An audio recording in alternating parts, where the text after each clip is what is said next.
got reveled before we did. People spit on him, people hit him, people did so many evil things to such a righteous man. And we're going to get that as Christians because Jesus lives inside of us. But we have to take on the example of Christ. Don't be a pushover and a walkover. Get those evil people out of your life. But don't go in and fight evil with evil and fire with fire, because that's not who we are anymore. We fight good with evil. Right? Yeah. And we all have to work on that. Anything else? Me too, Emmanuel. Alright, your turn to read. She already read. No, I don't know what you read. Never mind.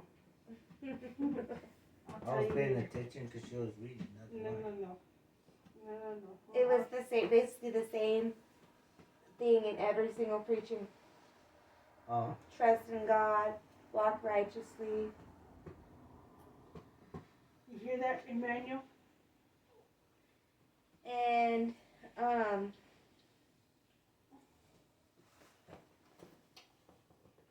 just want to continue to, let's go into this next week with a grateful heart. And even at the end of the week, let's still have that grateful heart of, thank you, God, for every blessing that you gave in me. And let's walk in appreciation and gratitude with God. Because then we're shielding all those fiery darts that are coming at us like, I can't believe this is happening in my life. And let's take our focus off of the little snares that hit us in the day, the little fires that come at us, and let's just begin to throw our hands up and thank God if we're not doing it outwardly in our hearts. Even when somebody tells you something and you know it's because you love God and you're walking with God in your heart, you know what, you say, thank you, God, that I'm reveled because I have you. And let's just thank Him in everything that we do. And it's going to help us in the long run, because we're going to feel so overwhelmed by glorifying Him that we're not giving in to the things of the devil. One last time before we go. Here's another one. I'm not going to read it, but I'm going to play it.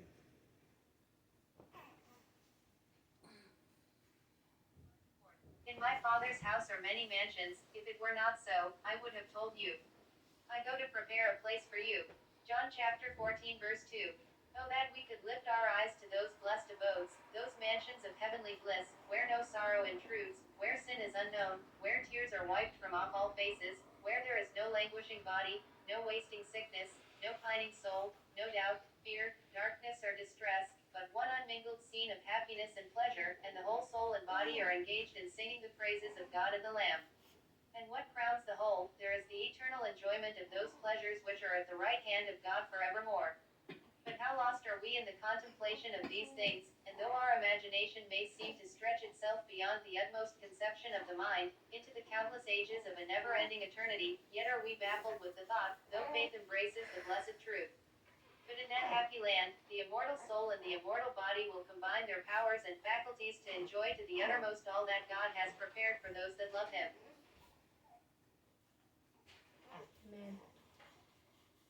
And the blessing of what we gain from walking in righteousness and doing what's right and not is wrong is heaven. And that's what we are striving for. God gives heaven to everybody. It's a free thing He gives to people, but they have to walk the right walk in this life, because you're not going to reward people for being evil and wicked and never listening and being bad. That would be stupid. Would be a foolish, and God's not stupid nor foolish. He's a rewarder of people that do what is required and they have to do. And so, we want heaven, not hell. And there's only one way to heaven, and that's through Him and His salvation that He's given us. But we have to give up some things and do things for Him. Right? Yes. Okay, we want to pray out. Okay. Do we all want to ask God for help for something we're struggling with? I wasn't sleeping. I was about to pray. I thought we were about to pray. That's why I was putting my head down. Okay, I'll start.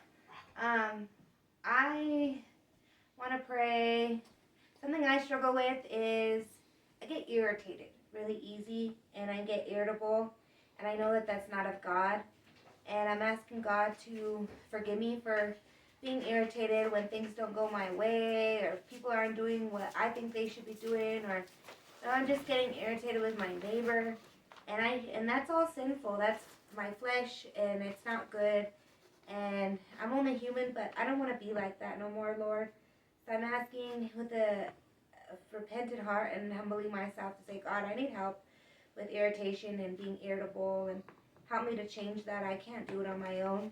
And I think it's important that we do this because it shows not only people that are just beginning, but we're all human and we all have faults and need help, you know? Your turn. Lord, help me to not be mad, help me with that area not to be like upset or mad. And Lord, thank you for that blessing. Thank you for all the blessings that you've given us, the church, the people, our son, and the wonderful things that you've been giving us. In the name of Jesus, amen. Amen. Amen. Your turn. Lord, I ask you for my godchild, for Emmanuel. Lord, lead him in your word, Lord. And I ask you for my daughter, Lord, do as well. Be obedient. Learn to listen to your words, Lord. Both of them, Lord, because they're children of God. I ask you for the world. I ask you for Ukraine, Lord. Right now there's a war going on over there, Lord. Lord, protect all the children that are suffering over there, that are dying, that are being killed. They're innocent and they don't deserve to go through all that. Lord, I ask you for the hungry. I ask you to nurture them, give them what they need, Lord. I ask you for all the needy people in your name. Amen.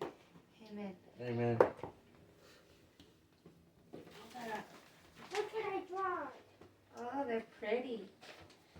Okay, guys, this is our Father's house, and we just want to hope that you guys have a good rest of the weekend and a good week next week, and tune in next week, and we'll be putting more videos out. And a new thing we started is a parenting class. We're going to start reaching out to people that are parents and getting together once a week and praying for our children. It's important. Sometimes we get so busy.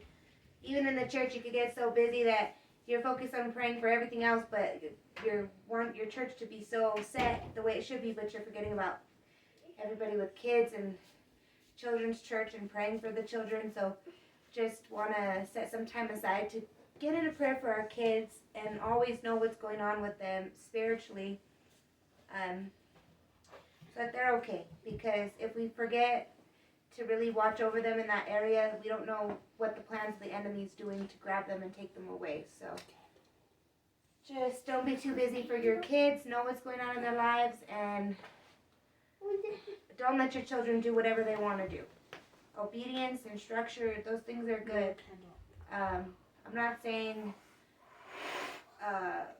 you want to be so, one way, but definitely watch over them and know what they're getting into, because if you don't, then who will? Because the devil is out there trying to take all the people for himself.